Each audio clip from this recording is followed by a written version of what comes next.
Thanks, Jane. Hello, you're watching Wales Today. I'm Lucy Owen. The headlines. A new top team. The First Minister, Rhys Pyorwerth, appoints his cabinet members responsible for services from health to education to transport. This is not just a change of administration, but a wholesale change of approach. Pace will be the hallmark of our work. Only one of the new cabinet, Elin Jones, has served as a minister before, but Plaid insist they have the experience to deliver the change they've promised. Also tonight, amid speculation at Westminster of a leadership challenge, what role could Welsh Labour MPs play in trying to replace the Prime Minister? And we'll hear from the Welsh Secretary, who insists the Prime Minister is staying in the job.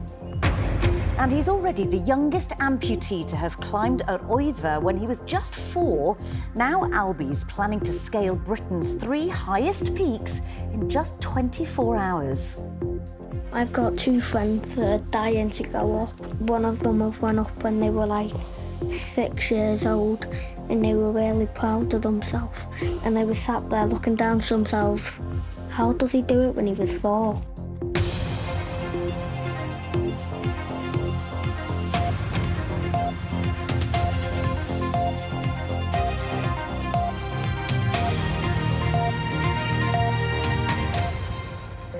Noswaith, good evening. The First Minister, Rhys Pyorwerth, has announced his new cabinet on Plaid Cymru's first full day in power in the Senedd.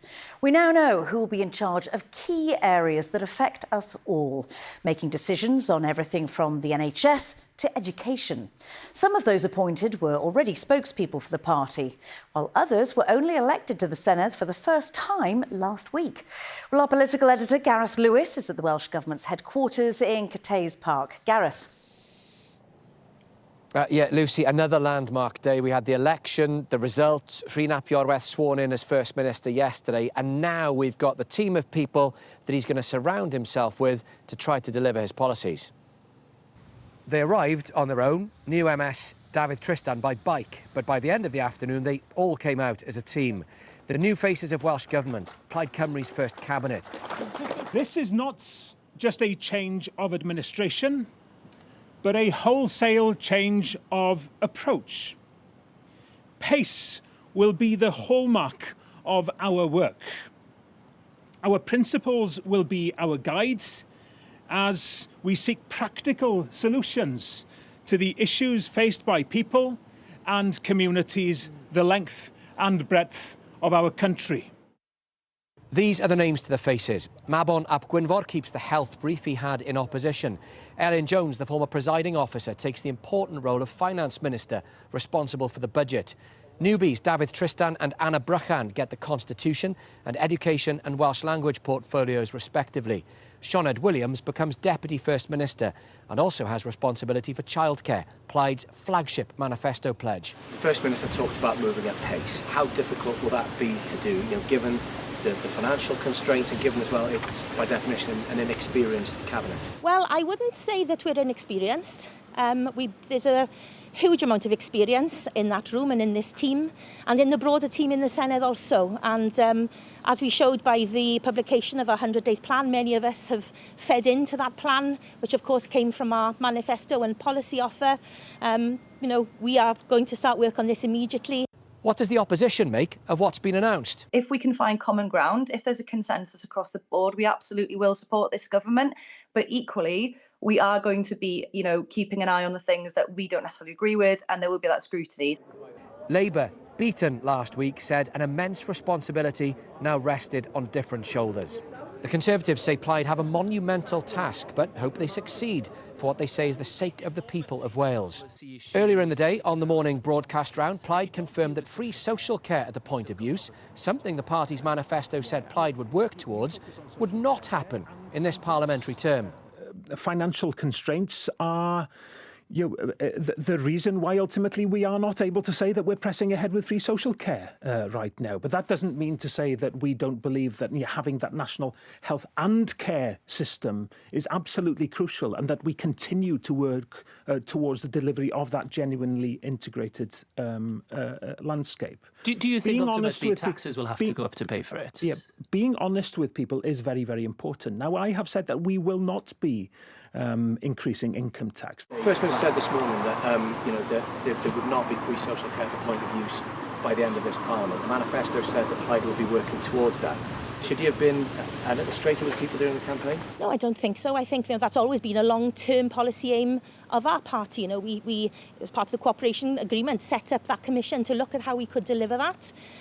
Obviously, we have set out clearly our priorities that we think need immediate action across health, across areas like child poverty, education and the economy.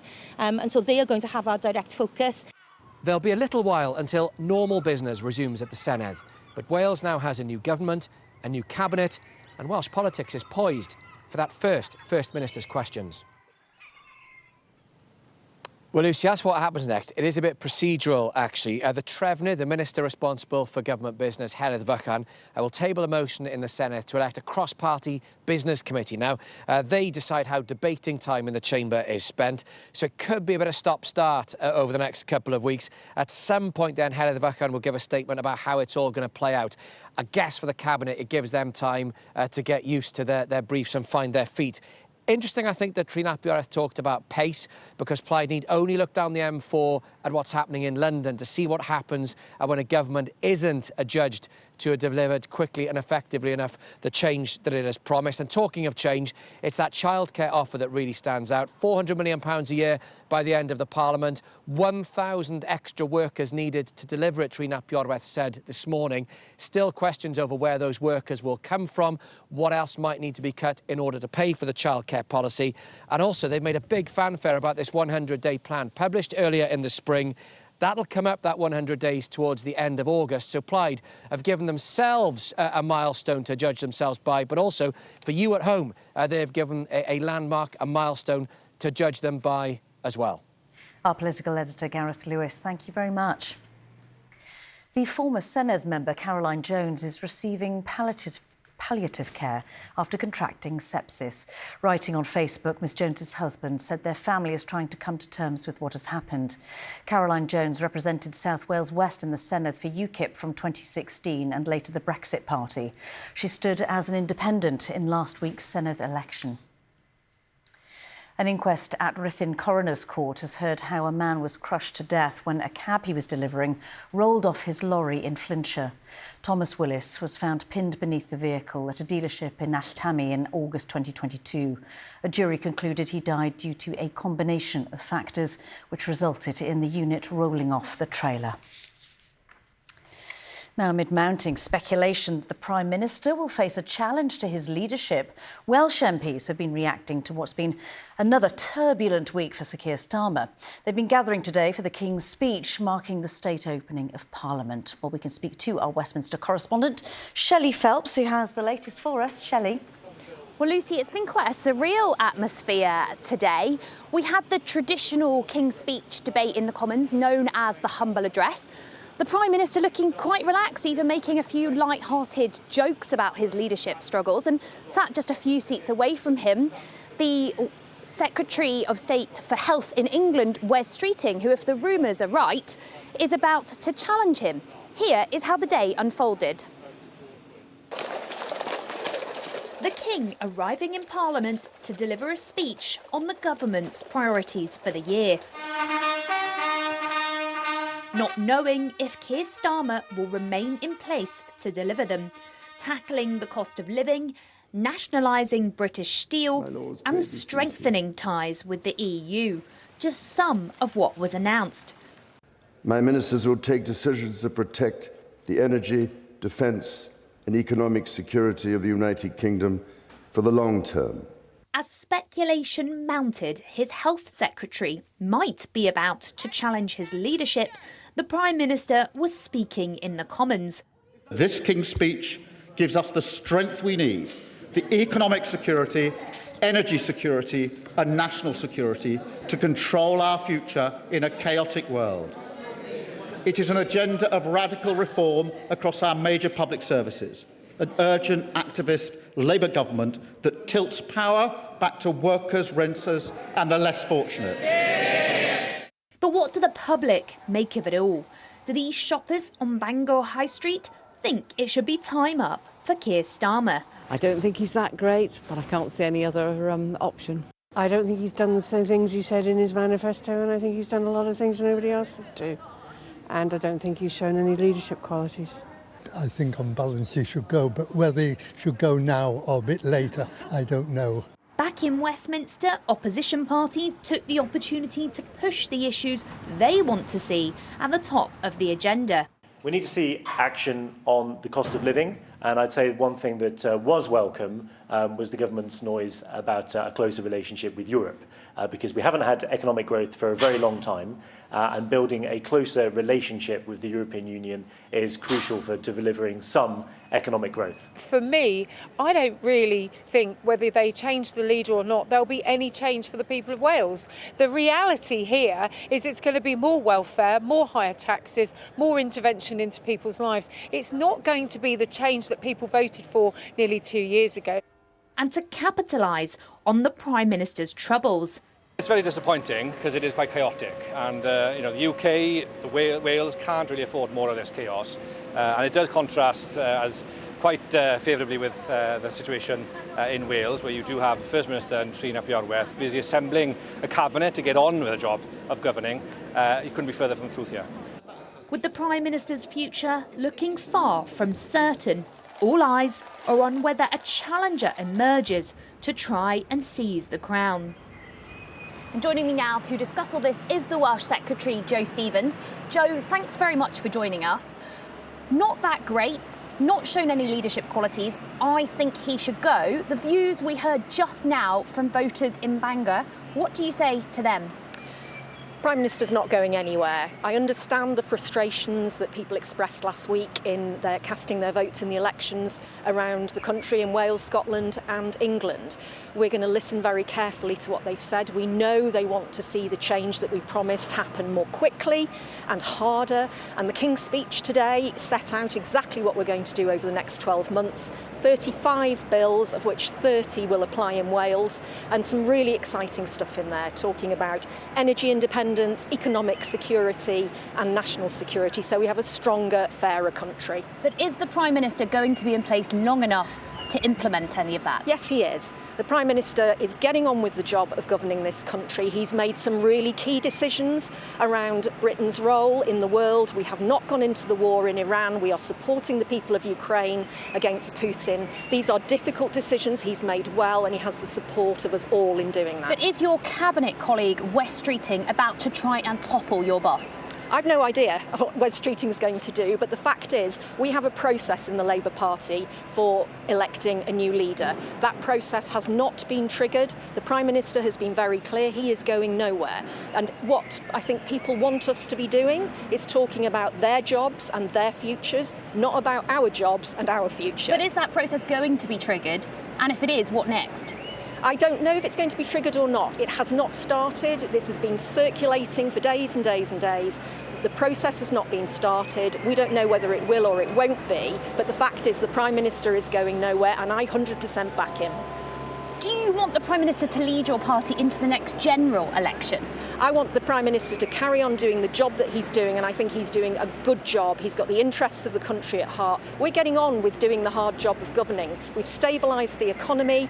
We've presented the bills today in the King's speech about bringing prosperity, wealth and opportunity to people across the country. We're getting on with the job of governing. In opposition, your party criticised the Conservatives for going through leaders. You call this a carousel of chaos.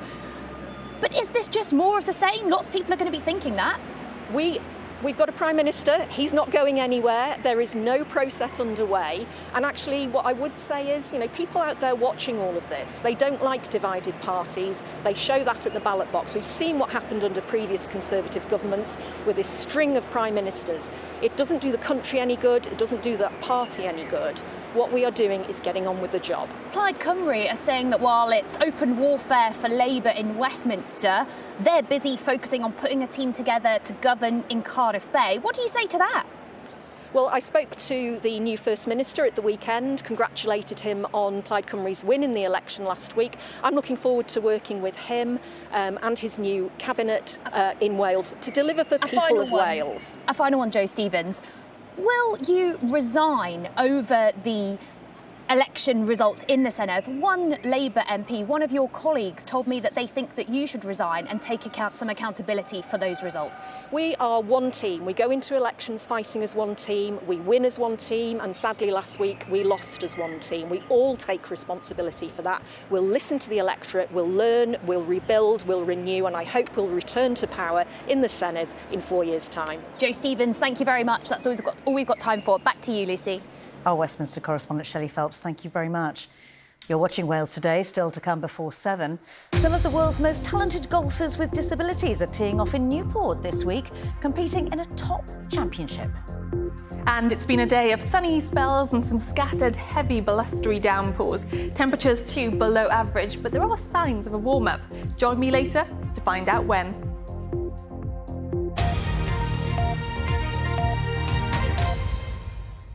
One of 3 teenage girls allegedly raped or sexually assaulted by a takeaway delivery driver from Rhyl has told a jury how he attacked her after she'd taken crack cocaine. The teenager has told Caernarfon Crown Court that Mustafa Iqbal exploited her for sex in exchange for a constant supply of drugs. 5 people face charges related to child trafficking and sexual exploitation. I should warn you, you may find some of the details in Rob Thomas's report distressing. The court has heard how the girl known as Child A was 16 when she met Mustafa Iqbal in the Rhyl area where he lived and worked. She was already addicted to hard drugs, having survived what were described as very difficult experiences in her early life.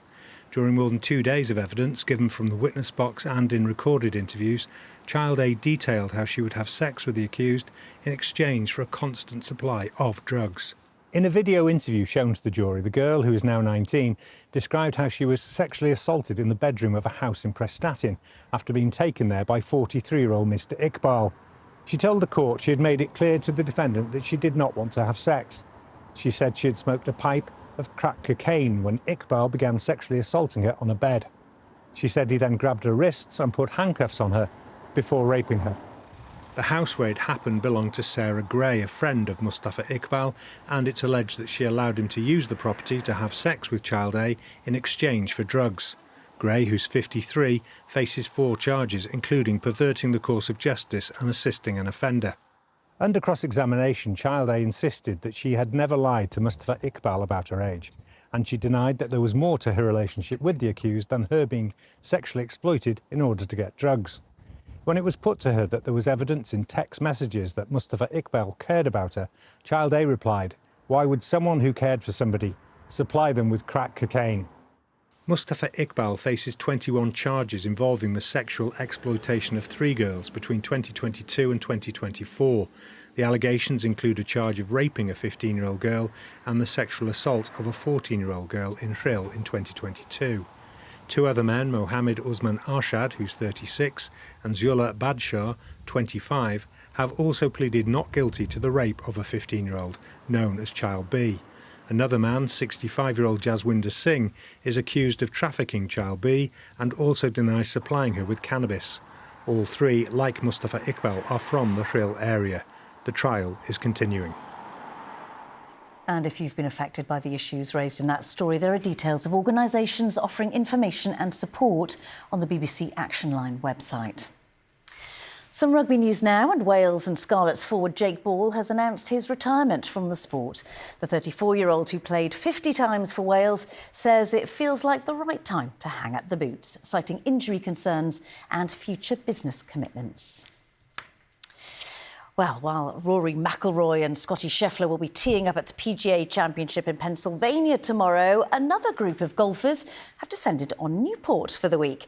The Celtic Manor will host the world's most talented golfers with disabilities as they compete in the G4D Open. Andrew Richards has this report.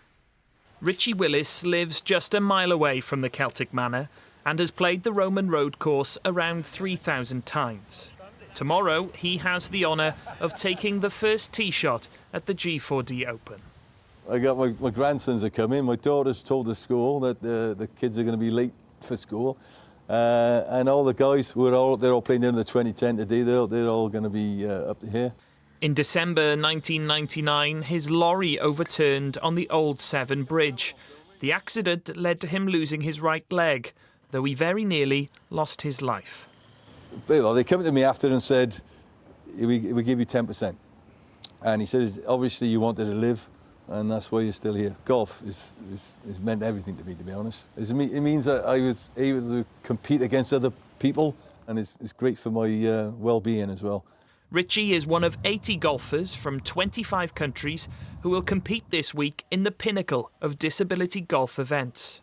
Each golfer will be playing to be champion of one of 9 separate sport classes, assigned by the way individual golfers play, as a result of their impairments.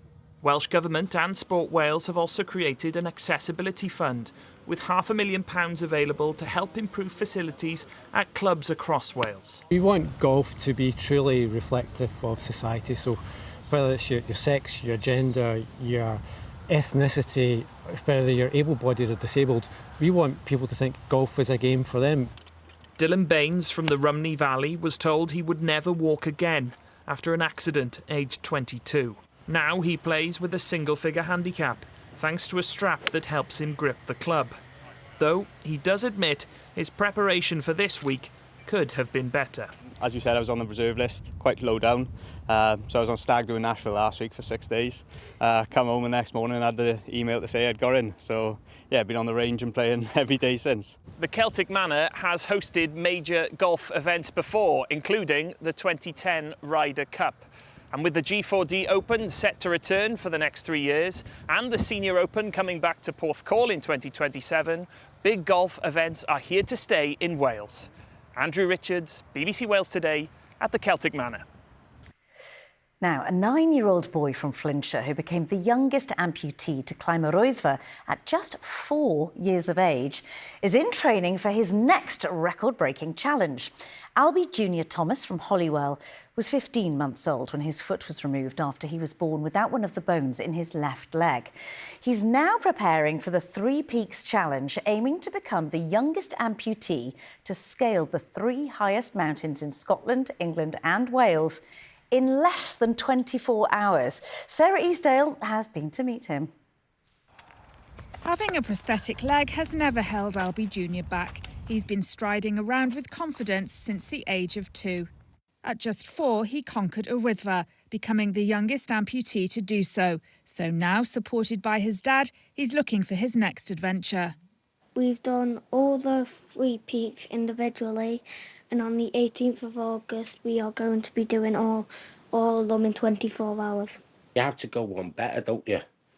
You know, we've done the R3. We go down regularly to Snowdon, so it's just combining R3, and then yeah, just topping up each time. Hey, Dad. The pair are well into an 18-week training programme, hiking up a Roethfa every week, sometimes joined by a sibling, and sometimes at night to practice navigation in the dark. Start the day off. All to prepare for what will be a gruelling test of fitness and stamina. Well, we woke up, drove to Snowdon, we went up the pig track. What time do we get to the car park? 1:30. With the help of a driver, they'll start the challenge at Ben Nevis in Scotland early in the morning, travelling to Scafell Pike and expecting to finish in Eryri in the early hours of the next day. But Albie is not daunted. When you complete this, Albie, you will be the youngest amputee to have done the 3 Peak Challenge, won't you? Yeah.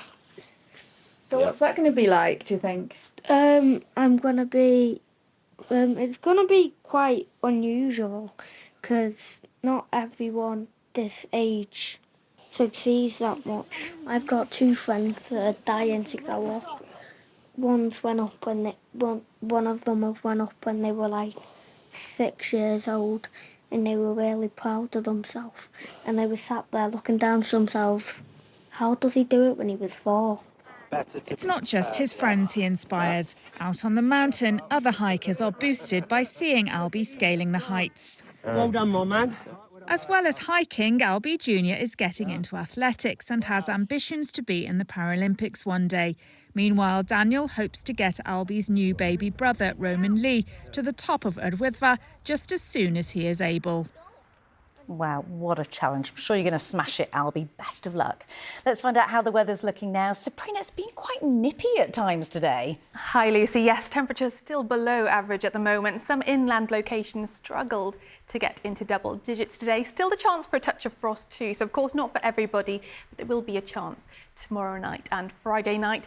It's been a day then of sunshine and showers. Same again tomorrow, but all of us seeing something drier by the time we get to Friday. Here's the earlier radar then. You can see just how many showers developed across the country. The lightning tracker is on here too. Most of the lightning was across the border, but a few strikes did develop earlier on, mainly in parts of northwest Wales. With those thunderstorms too, we also saw a little bit of hail as captured by one of our weather watchers in Gwynedd. Same story applies through tonight and tomorrow, especially where we have those big towering cumulonimbus clouds. We can still get hail even if it's quite warm. So we tend to get these in spring and summer when we've got some heat triggering those thunderstorms. So tonight then, we've got more in the way of scattered showers. Again, some of these could be on the lively side with the chance for some hail, rumbles of thunder and gusty winds. Overall though, the winds easing somewhat. Those overnight lows 5 to 8 Celsius. So enough cloud and showers around tonight to keep it frost free. Tomorrow's forecast then, more showers rattling through on that northwesterly breeze. So some of these could once again be on the lively side, especially where we get some of that daytime heating. So some thunder, hail and gusty winds possible, but overall less windy when compared with today, with temperatures quite similar to today's values, around 10 to 14 Celsius. So looking further out then, Friday we have this ridge of high pressure extending in, the isobars further apart too, so things will settle down for a time. So Friday itself, there will be a few scattered showers, but I think most places will escape dry with more in the way of sunshine coming through. We're still going to be in quite a chilly air mass, so the winds typically coming in from the northwest or north, but still getting to around the mid-teens for a high. And then looking further out then on Saturday, looks to be quite a cloudy day as cloud thickens ahead of a weather front, so that could produce a little bit of drizzle in places. It's really going to be Saturday night where we expect more in the way of rain to move in, and that does also look to extend into Sunday. So temperatures then on Saturday getting up to around 13 to 15 Celsius. Sunday morning could start off on quite a dull, murky note with some outbreaks of rain. As the day wears on, more in the way of sunshine and showers developing, so generally trending drier. And then looking further out into next week, you can see there will be more wet weather, but also a rise in those temperatures. So by the time we get to Wednesday, potentially 20 Celsius in places. That's your latest. Lucy. Sabrina, thank you so much. And that's Wales Today. I'll be back with the latest for you right after the BBC News at 10. But for now, from all of us on the programme, thanks so much for watching and have a good evening. Hwyl fawr.